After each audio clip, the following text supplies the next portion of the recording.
My missing sister showed up at our doorstep after 26 years. I wish she never came back.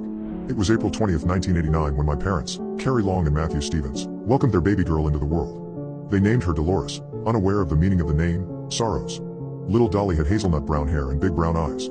My mother often spoke of how her rosy cheeks, fair skin and pretty frilly dresses made her look identical to a porcelain doll. Even at the age of 4, people were surprised at how dainty and delicate she was. The way she was described by others, she was perfect.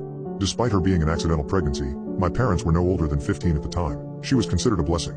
I don't begrudge her the love my parents have always had for her, but for once I wish I could have meant as much to them as she did. I never met the girl. I was born in 2005, long after she went missing. After losing Dolly and the series of miscarriages that followed, my parents did not have much love left. I was born more for the sake of it than anything. I never went a day without hearing about Dolly and my other lost siblings, too. They attempted to name some of them, but gave up after the 8th. Babies that were never born, yet I could never live up to them. Memorial decor filled our home, not that it ever felt like home to me. Hazel would have been a beautiful girl, with hair like Doll's. Angel would have had Dolly's kind nature. What about me? Mallory. Molly. I'm tall and thin, with pasty skin and beady brown eyes. I am not the beauty my sister was, but I'm here. I never left. You can just imagine how I felt when Dolly appeared on our doorstep in January, covered in dirt. Her hair remained in pigtails and she wore a pink summer dress.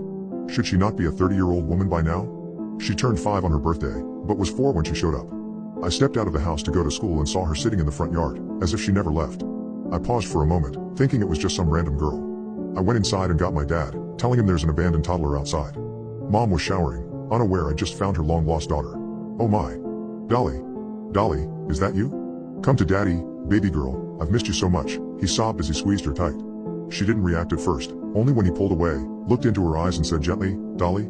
Did she respond with an enthusiastic daddy? I was more confused than anything as I watched this all unfold. How could this child be my missing older sister? How could she just turn up 26 years later without a scratch on her and without aging a day? I tried to point this out, but no one acknowledged my protests. Needless to say, Mom was just as ecstatic as Dad had been, if not more. Dolores was sweet in the beginning. I'd sit and watch her play and draw. She was a normal, pretty little girl. I wanted to ask what happened, but my parents insisted we move past it. They were just grateful to have their Dolly back. I for one felt more pushed out than ever. My first real suspicion of Dolly not being Dolly began on the Thursday following her reappearance. I mentioned the stuffed horse she'd been known to carry around with her. She looked me dead in the eyes, then looked down at my drawing of horses in a field and tore it up, all the while screaming, I hate horses. Over and over until the paper was practically confetti.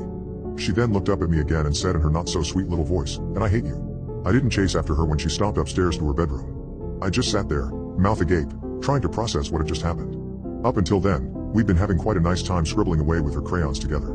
Perhaps the horse was a trigger for her? I tried not to take it personally, but the oddities didn't stop there. Her once thick and healthy loose curls were falling out in clumps, her ivory skin was turning a greenish blue, her adorable brown eyes were blackening, and she was getting unexplainably thinner. I tried to express my concerns to my parents, but they wouldn't hear it. Dolly hasn't ever thrown a tantrum. Stop trying to get her into trouble. Don't say such things about your sister, nothing is wrong with her. The last few months have been strange, to say the least, but nothing major has happened. For the most part, I'd had a nice time hanging out with my sister, and having her around made me less jealous than before. I didn't see her as competition anymore, just my unfortunate older baby sister Dolores. That was until last Sunday. It was the night before the anniversary of the day she went missing, and I awoke to her standing beside my bed, watching me sleep. Half asleep, I asked, Dolly, what are you doing? They got rid of me. Then they replaced me with you. They have to pay. What are you talking about? It's not your fault, Molly. It was Mommy. She didn't see me get in the car. She left me in the woods and Daddy helped her. They have to pay. She then walked out and went to sleep.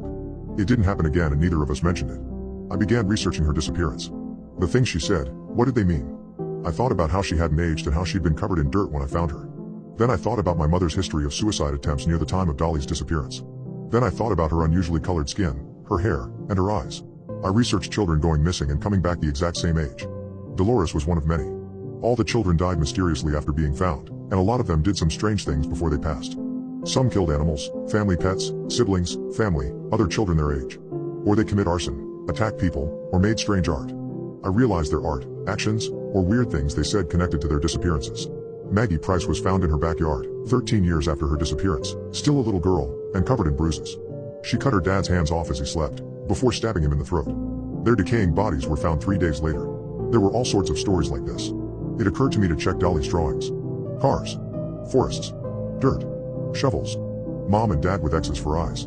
I ran to the garage where her toy horse was framed on the wall, then climbed into my dad's car. When I got to the woods closest to my house, I knew where to go. Our old dog, Ducky's grave. There it was. An empty hole beside his place of burial. Something had escaped. No, someone. I've been staying at a friend's house since then.